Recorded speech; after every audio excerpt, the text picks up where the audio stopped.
ये देश इरफान अंसारी का इशारा में चलेगा, आलमगीर आलम का इशारा में चलेगा कि बजरंग बली का आदर्श में चलेगा? बोलिए। नमाज के लिए व्यवस्था किया जाए, मेरा आपत्ति नहीं है, लेकिन अगर नमाज के लिए व्यवस्था किया जाते हैं तो साथ साथ में हनुमान चालीसा भी पढ़वाना चाहिए कि नहीं चाहिए? बताइए। ये भारत में रामनवमी का भी प्रोसेशन होना पड़ेगा, दुर्गा माँ का भी विसर्जन होना पड़ेगा। ये बात साफ आप लोग सुन लो।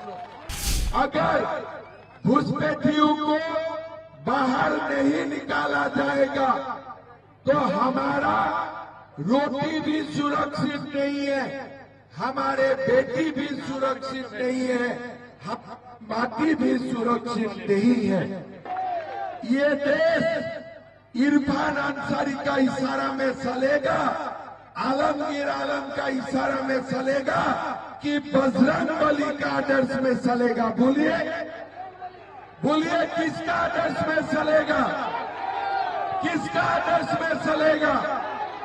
आज ये देश हमारे जो झारखंड है, ये आलमगीर आलम और इरफान अंसारी अपना हिसाब से चलाने का कोशिश कर रहा है। मैं गुवाहाटी में पेपर में पढ़ा था कि हमारे झारखंड विधानसभा में नमाज पढ़ने के लिए विधायकों का व्यवस्था किया जाते हैं। हमारा लोगों ने प्रोटेस्ट किया, हो नहीं पाया, लेकिन सरकार ने प्रस्ताव किए थे कि झारखंड विधानसभा में नमाज के लिए व्यवस्था किया जाएगा।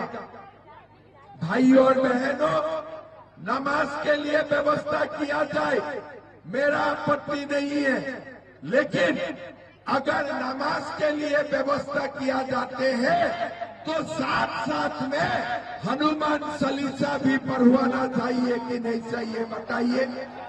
बताइए कि बताइए, चाहिए कि नहीं चाहिए? बताइए, चाहिए कि नहीं चाहिए? आज झारखंड में क्या हो रहा है? रामनवमी का जुलूस निकालने के लिए पुलिस अनुमति नहीं देते हैं। हमारे दुर्गा माँ का मंदिर जो पूजा होते हैं, मूर्ति को विसर्जन देने के लिए हमें अनुमति नहीं दिया जाते हैं। लेकिन आप बोलिए, झारखंड सरकार कभी मुहर्रम का प्रोसेशन बंद किया है क्या? कभी बंद किया है क्या? भाइयों और बहनों, मुहर्रम का प्रोसेशन होते हैं, डंडा से हमारा कोई सारे लोगों का दुकान तोड़ा जाते हैं, लोगों को पिटाते हैं। पुलिस कोई एक्शन लेते हैं क्या? पुलिस कुछ करते हैं क्या?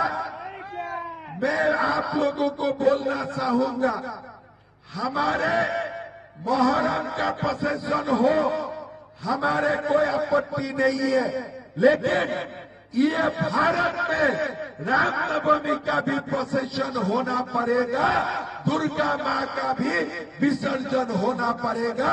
ये बात साफ आप लोग सुन लो। भाइयों और बहनों, औरंगजेब का शासन देश में देखा है, बाबर का शासन भी देश में देखा है। मेरा लगता है उस समय में भी रामनवमी का जुलूस में किसी ने बाधा नहीं दिए थे, लेकिन ये जो इरफान अंसारी है, ये जो आलमगीर आलम है, यही लोग आज औरंगजेब और बाबर से भी नीचे गिरा हुआ है और हमारे समाज को ये लोग ध्वंस करना चाहते हैं। लाभ जिहाद, लैंड जिहाद का नाम हमारा समाज को ये लोग खत्म करना चाहते हैं। भाइयों और बहनों, ये जो परगना है 1951 में यहाँ 23 लाख हिंदू थे और 3 लाख मुसलमान थे। हिंदू थे 90% और मुसलमान थे 9%। लेकिन आज आप लोग देख सकता है घुसपैठिया आते रहा। घुसपैठिया आने का कारण अभी हिंदू का संख्या 67% तक घट चुका है और मुसलमान जनसंख्या 33% तक बढ़ चुका है। आदिवासी का संख्या 44% से 28% तक घट चुका है।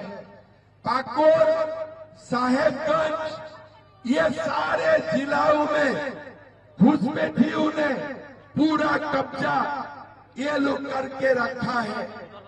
हमारा ये वादा है सरकार आएगा और हम ये घुसपैठियों को चुन चुन करके बाहर निकालूंगा, ये हमारा वादा है।